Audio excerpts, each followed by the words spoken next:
Yo tout le monde, c'est Rocky Manga et aujourd'hui on se retrouve dans une nouvelle vidéo bilan lecture du mois de juillet.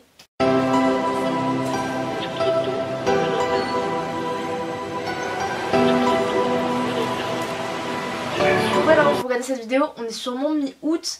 Mais écoutez, voilà, j'ai pas d'excuses. Ce mois-ci, je n'ai jamais autant lu de ma vie parce que le mois de juillet, c'était le début des vacances, du coup, je faisais que ça à lire. Du coup, j'ai beaucoup lu. Franchement, je sais pas combien il y a de titres, mais il y en a une trentaine. Enfin bref, en tout cas, ce que je suis super fière, c'est que dans tous ces titres, il y a que des titres que j'ai adorés. Sincèrement, dans tous les mangas qu'il y a là, il n'y a aucun titre que j'ai pas aimé. Et d'ailleurs, il y a beaucoup de suites. Si vous n'avez pas vu ma vidéo achat manga, que je vous mets quelque part ici comme d'habitude, et ben allez les voir parce que vous allez voir que je suis assez fière. J'ai essayé, au lieu de choper plein de nouveautés par-ci par-là, j'ai acheté vraiment que des suites ce mois-ci. À part Tokyo Revenger. Donc à part le tome 1 de Tokyo Revenger, j'ai acheté que des suites. Ce qui fait que j'ai beaucoup avancé dans mes séries et que je me suis mis à jour dans 5-6 séries. Bon, en premier, on va commencer avec le seul, l'unique One Piece. J'ai relu le tome 88, genre le 31 juillet. Et là actuellement, du coup on est mi-août et j'ai continué à lire One Piece. Donc vous allez avoir quelques tomes de One Piece pour le mois d'août. Mais donc bref, j'ai lu le tome 88. Pour ceux qui savent pas, c'est quand ils partent de l'île Togato, c'est à peu près quand ils sont sur les bateaux et tout. Enfin bref, tout le truc quand ils partent de l'île Togato, l'île de Big Mom. Et c'est vraiment un super tome. Mais ce qui me rend ouf, c'est que les covers de One Piece, à chaque fois, elles spoil. Genre là, si vous regardez cette cover, il y a un élément sur cette cover qui apparaît à la fin du tome. Mais du coup, ça spoil tout le tome, c'est con. Enfin bref, j'adore One Piece. J'ai surkiffé ce tome. Et la preuve, c'est que je suis en train de lire la suite. Bref. Ensuite, une série où ce mois-ci j'ai lu que un tome, mais je me suis enfin mis à jour, c'est l'Atelier des sorciers. Donc j'ai lu le tome 5 et sincèrement j'ai déjà lu la suite. Pas vous mentir, je spoil le bilan lecture du mois de août mais c'est pas grave. J'ai lu toute la suite du coup mais je me suis mis à jour et c'est vraiment un de mes mangas préférés. En gros c'est dans un monde de sorcières et tout, un monde un peu magique. C'est dans un monde où les humains vivent avec les magiciens, mais en fait les magiciens c'est censé être quelque chose de... En gros tu nais magicien sinon t'es pas censé avoir de magie.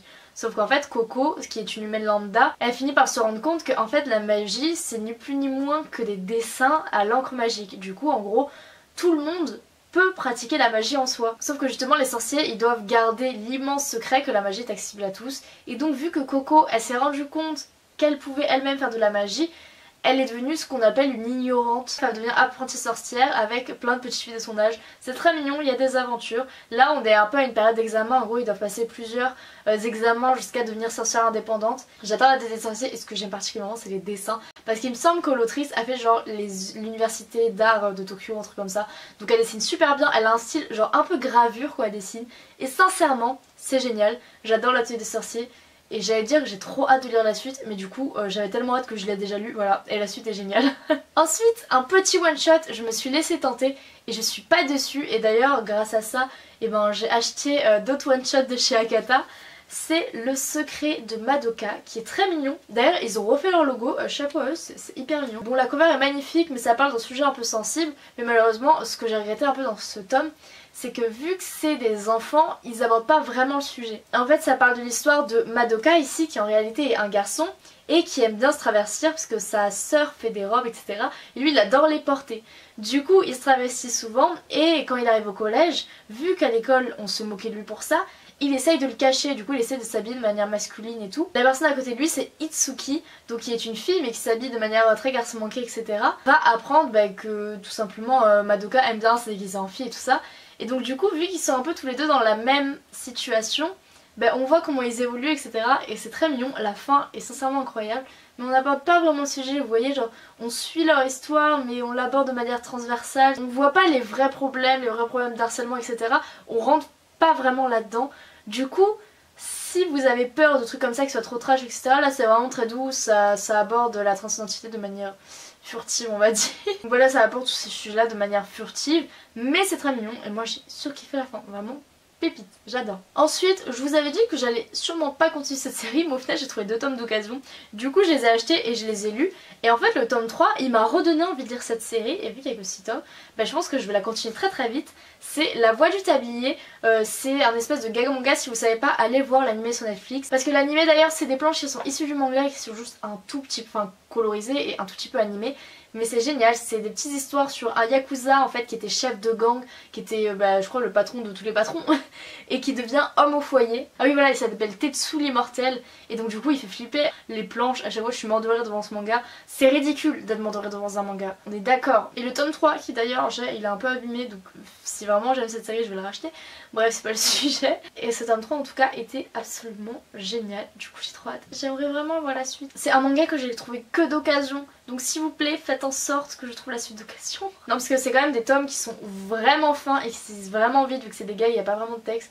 Donc 7,45€, pour ça je mettrai jamais 7,45€ dans la boîte du tablier, mais quand j'ai trop d'occasion je les prends. Voilà. Ensuite, petite découverte, bon j'ai continué à lire Blue Exorcist parce que comme vous savez c'est une série que j'ai depuis le début de ma mangatech et que je n'avais toujours pas lu, donc là j'essaie de reprendre la lecture et je sais pas pourquoi je prends aussi peu de temps à lire parce que j'aime énormément cette série et c'est une des séries que je veux continuer en priorité. Bref, j'ai adoré le tome 5, le tome 5 je crois que c'est le début de la saison 2, un truc comme ça sur Netflix. Bref de toute façon vous avez la saison sur Netflix et vous savez pas ce que j'ai trouvé d'occasion. J'ai trouvé ceci, donc j'ai trouvé ceci, Pocket Gallery qui est un tome, mais alors... Vous voyez, si vous avez le tome 0 de My Hero, dites-vous que c'est genre 2 ou 3 fois plus fin. Et en gros, c'est tout simplement un petit guidebook. Donc vous avez... bon attendez. Donc là vous avez un petit bout, donc vous avez ça et tout. Et après vous avez des illustrations qui sont vraiment super belles. Peut-être que je vous ferai un unboxing comme je vous avais fait pour les collecteurs de l'été des sorciers. Peut-être que je vais vous faire ça. Et regardez, là il y a... petit poster. Voilà, c'est très mignon. J'adore. C'est tout petit par contre, mais... Franchement pour la taille il y a énormément de choses dedans, je l'ai lu 2 fois, j'aime bien lire, il y a des espèces de petits quiz et tout, bref j'aime beaucoup, donc je suis très heureuse d'avoir dans la collection. Par contre du coup dans le mangatech, tellement il est fin, je vous jure, ça se voit pas, genre je le mets entre les mangas, il ne se voit pas. Ensuite j'ai lu un de mes cadeaux d'anniversaire, j'ai lu L'étoile de l'amour, alors c'est un petit yaoi très mignon sur une histoire entre cet homme qui est totalement accro au sexe etc. Et celle qui vit avec elle, ça doit être une fille de la résidence qui en a marre de voir passer des hommes et des hommes toute la journée. Et donc lui il est policier et en gros il lui demande de venir pour essayer de comprendre pourquoi et tout et un peu le surveiller en gros pour être son coloc, pour faire semblant d'être pas au flic justement de s'infiltrer et tout. Pour savoir ce qui va pas chez lui pour qu'il arrête de faire venir des mecs tous les soirs. Et au final vous vous en doutez, il a un peu des problèmes dans la vie et tout, du coup au fur et à mesure ils sont un peu loin et tout mais ils s'apprivoisent, c'est super mignon. On voit toute la relation se construire de zéro et j'ai vraiment adoré. Franchement je pensais pas, mais je vais sûrement acheter d'autres mangas de cette autrice. Donc justement la copine qui me l'a offert m'a dit que si j'avais bien aimé il fallait que je lise d'autres mangas de cette autrice. Donc c'est sûrement ce que je vais faire. Parce que je trouvais ça trop cute. Les yaoi j'ai un peu commencé pour explorer et tout, pour voir si j'aimais bien ce style. Et franchement The Dreamland j'ai pas du tout aimé, les trucs trop sexuels et tout j'aime pas du tout, c'est vraiment pas mon kiff. Mais les histoires d'amour j'adore, de toute façon j'adore les histoires d'amour, donc que ce soit des histoires d'amour gays, lesbiens, hétéros, j'en ai un à foutre, j'adore l'amour. Du coup j'ai adoré. Ensuite ce tome qui a une histoire très triste mais que j'aime d'amour, c'est Tetsu et Doberman, le tome 2. Alors il est totalement hyper abîmé, mais d'un autre côté j'ai pas envie de le racheter parce que c'est un peu une valeur sentimentale. C'est pendant mon déménagement en fait, quand j'ai rentré à Toulouse, et il a pris la pluie parce qu'à Paris il pleuvait fort et du coup mon tome a totalement pris l'eau. Mais d'un côté je suis super triste qu'il ait pris l'eau et d'un autre côté j'ai pas envie de le changer parce que du coup je l'ai lu le jour de mon déménagement et il a pris l'eau quand je déménageais. Du coup c'est un peu valeur sentimentale, tu vois ou pas. Bref j'ai adoré ce tome de Tetsu et Doberman, c'est une petite série finie en 3 tomes que je surkiffe, c'est un shonen, de toute façon je vous ai déjà fait le résumé 1000 fois. Si vous voulez un petit shonen court à lire, Tetsu et Doberman c'est incroyable, j'adore. Les tomes sont épais, sont beaux, c'est chez Doki Doki. Lisez Tetsu et Doberman s'il vous plaît, parce que trop peu connu à mon goût, personne le lit alors que c'est trop bien. Ensuite on attaque à un gros pavé et encore une série que j'ai rattrapée. C'est vraiment une de mes séries préférées parce que je vous en parle tout le temps, hein. C'est Dr Stone. Dr Stone j'ai lu du tome 11 à 16, je vais pas tout vous montrer en plus, je crois que les covers spoil. Bref j'ai lu du tome 11 à 16 de Dr Stone. Le tome 10 on finit l'arc de la guerre, le tome 11 c'est un tome de préparation qui annonce ce qui va se passer par la suite. Et en fait cet arc, et elle est super vite parce que là voilà j'ai tout l'arc, enfin le prochain arc après la guerre, j'ai tout, ça finit au tome 16 et au tome 16 on nous annonce aussi à la fin ce qui va se passer dans les prochains tomes. Et donc j'ai très peur parce que vu que j'ai rattrapé et que l'arc a l'air d'être méga long le prochain arc. D'ailleurs je crois qu'au Japon ils sont encore dedans, ils sont au tome 23. Et j'ai très peur de ce tome 17. J'ai très peur de ce tome 17 parce que j'ai peur de rester sur ma faim vu que Dr Stone, voilà vous voyez, ce mois-ci j'ai acheté 6 tomes et j'ai lu les 6 tomes. J'ai très peur en fait d'acheter le 17 et d'être bloquée et de me dire putain j'ai trop envie de la suite mais je vais devoir attendre 3-4 mois pour la voir. Donc j'ai très peur parce que j'adorais rattraper Dr Stone et lire 5-6 tomes d'un coup. Donc bref, en tout cas je suis tellement mais tellement heureuse d'avoir acheté ce tome de Dr Stone et de les avoir lus. Franchement pour l'instant c'est mon arc préféré. Enfin là la saga après la guerre elle est juste énorme. Moi j'ai surkiffé. Donc voilà, j'ai super hâte d'avoir la suite de Dr Stone. Bon, on s'attaque un one shot que je vous ai déjà présenté. Ce one shot c'est Bluephobia. Je vous présente comme ça parce que les couvertures elles sont à l'horizontale. C'est vraiment géant, en plus c'est un grand tome. Franchement il coûte 10€ et quelques. Et pour un grand tome comme ça avec 600 pages, c'est rien du tout. Le manga est immense, les dessins sont immenses. Bon par contre c'est assez gore. Bon je vous ai déjà fait un résumé sur plusieurs vidéos parce que j'avais tellement aimé ce titre que j'en ai parlé déjà pas mal de fois, que ce soit ici ou sur Insta. D'ailleurs si vous me suivez pas sur Insta, comme d'habitude je refais ma pub, hein. Allez juste sur Insta, ça ne vous coûte rien et au moins vous voyez mes lectures en temps réel au lieu d'avoir un bilan tous les mois. Donc voilà, je vous conseille vraiment si vous voulez un petit manga d'horreur sympa, Bluephobia. Ensuite on attaque une immense pile avec beaucoup de nouveautés. Déjà je me suis mis à jour dans Blue Period, j'ai lu le tome 4 qui est sorti ce mois-ci. Bon vous savez j'aime toujours autant Blue Period. Donc là on voit la fin de la préparation et l'examen d'entrée. Je pense pas qu'on ait les résultats, non je pense pas du tout, sinon je m'en souviendrai. Mais bref, on voit toute cette préparation et tout, c'est toujours super intéressant. Moi qui suis dans l'art, je vous l'ai dit 500 fois, mais bref, je trouve ça super intéressant. Les techniques et tout utilisées, c'est hyper complet, c'est génial. Même pour quelqu'un qui n'y connaît rien à l'art, c'est incroyable. Du coup je vous conseille vraiment Blue Period, c'est un très bon manga. Après, ça va pas plaire à tout le monde. Si vous aimez les seinen, si vous vous intéressez un peu à l'art, etc. Oui, sinon il n'y a pas vraiment d'intérêt pour vous à lire ça, mais c'est trop cool. Ensuite, mon petit tome mensuel, je lis à peu près un tome par mois, c'est Step Up Love Story. J'ai trouvé le tome 9, du coup j'ai lu le tome 9 tout simplement. Et bah écoutez, c'est toujours vraiment assez sympa. Non, je ne vous montrerai pas ce qu'il y a dedans parce que c'est un hentai, du coup je ne vais pas l'ouvrir parce que j'ai 100% de chance. Alors là par contre il y a vraiment que ça, donc j'ai 100% de chance de l'ouvrir et de tomber sur ça. Mais encore une fois, bah, Step Up c'est un manga plus d'éducation sexuelle qu'un hentai. Donc c'est vraiment super bien, il y a vraiment des conseils et tout pratique, tout ça. Je vais pas trop vous en dire, mais de toute façon si vous voulez vous renseigner sur le manga, renseignez-vous. Moi j'aime beaucoup Step Up et j'essaie de lire environ un tome par mois, donc voilà, c'est génial, Step Up. Ensuite les amis, un manga mais que je suis tellement heureuse d'avoir commencé, que je suis tellement heureuse d'avoir acheté, c'est Awashi. Alors Awashi c'est un petit manga de foot, voilà, donc personnellement j'aime bien le foot mais pas plus que ça, donc du coup ça ne m'intéressait pas de prime abord. Mais vu que tout le monde en parlait de Awashi, Blue Lock, les concurrents, bref, moi je me suis dit, bon bah écoutez, Mangetsu c'est une nouvelle maison d'édition, le titre que j'ai le plus envie de commencer chez cette maison d'édition c'est Awashi. Et j'ai commencé, et comment vous dire que je suis fan de cette série parce qu'en fait le personnage il est tellement attachant. La raison pour laquelle je surkiffe Awashi, c'est moins pour le côté foot, c'est plus pour le côté émotion, le côté attachant. Franchement il y a des moments où j'ai lâché une larme quand devant Awashi, j'adore. T'es vraiment dans le personnage, même si t'as rien à voir avec le foot. Franchement moi je me sentis trop impliquée et c'est ça que je kiffe et que j'ai du mal à retrouver dans les mangas, c'est de se sentir impliquée dans un personnage au point de stresser pour lui, vous voyez.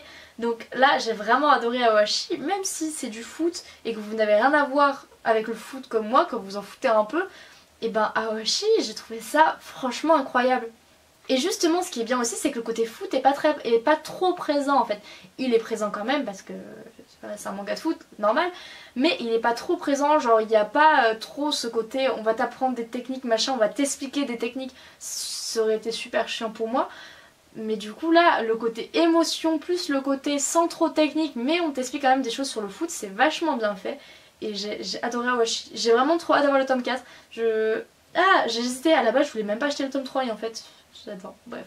Ensuite, une série que j'ai continué et que j'ai très hâte de continuer. Je crois que là je me suis arrêtée à la saison 2 parce que la saison 2 de Netflix vient de sortir en termes de manga. Beastars, j'ai acheté le tome 8, 9, 10, 11 et je les ai lus et comment vous dire que c'est un de mes mangas préférés depuis le début et ça n'a pas changé, hein, vraiment. Je suis incroyablement fan de Beastars, j'adore, je pense que en août là je suis bien partie pour rattraper Beastars. Donc bref, je pense que je vais continuer, attendez je vais vous montrer les couleurs parce qu'elles sont super belles.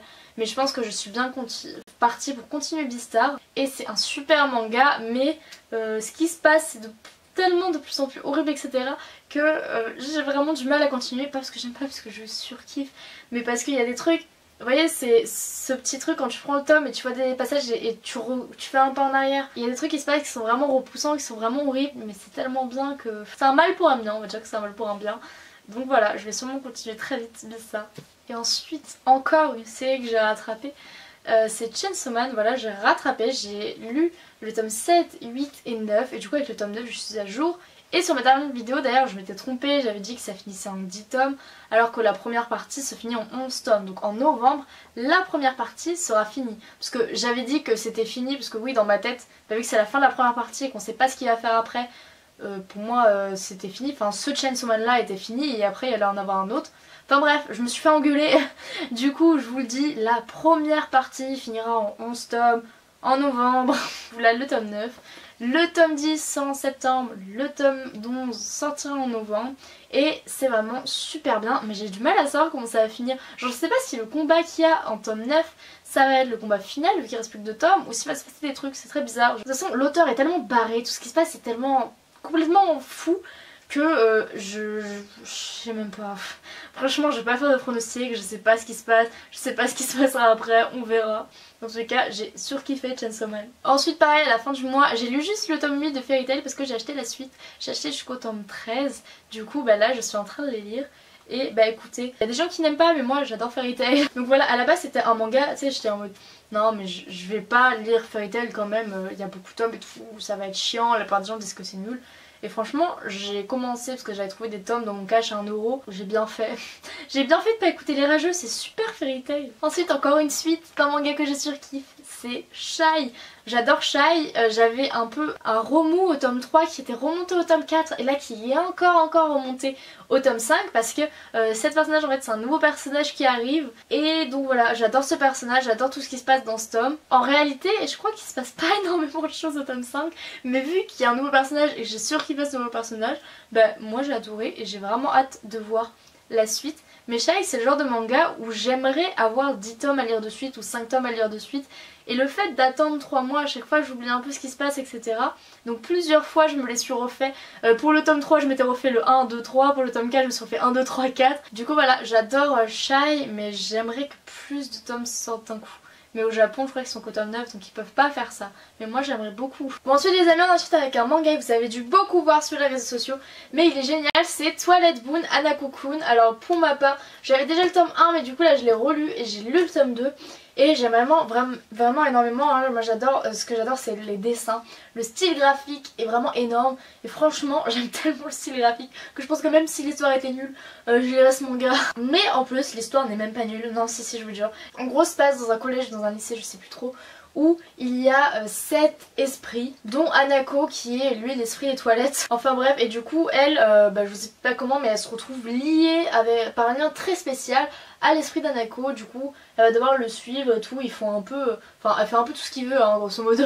Mais bref du coup elle se retrouve liée à lui, on suit un peu leurs aventures et tout. C'est vraiment super sympa, j'adore les dessins, j'adore l'histoire, je vous recommande vraiment Twilight Boon.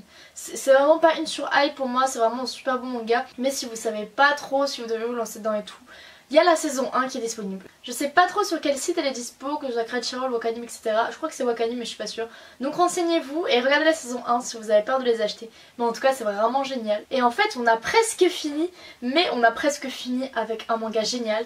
The Promised Neverland. Alors je ne vais pas vous spoil mais à l'heure actuelle j'ai fini The Promised Neverland. Mais en juillet j'ai lu le 13, 14, 15, 16. C'est vraiment génial. Le 13 c'est le moment où il sort de Guardian Pound et le 16 ça va commencer la fin de TPN et vraiment les gens qui disaient que ça se ralentissait et tout au tome 16 pour avoir lu la fin, moi je trouve pas, je trouve que la fin au contraire est géniale, même si bien sûr j'étais super triste hein, que ce soit fini, on va pas se mentir, parce que c'est ma première grande série on va dire qui est terminée. Donc voilà, c'est fini en 20 tomes The Promised Neverland et c'était vraiment des excellents tomes. Je trouve pas du tout que ça se ralentit, l'intrigue évolue, il y a toujours des petits trucs qui changent au dernier moment etc.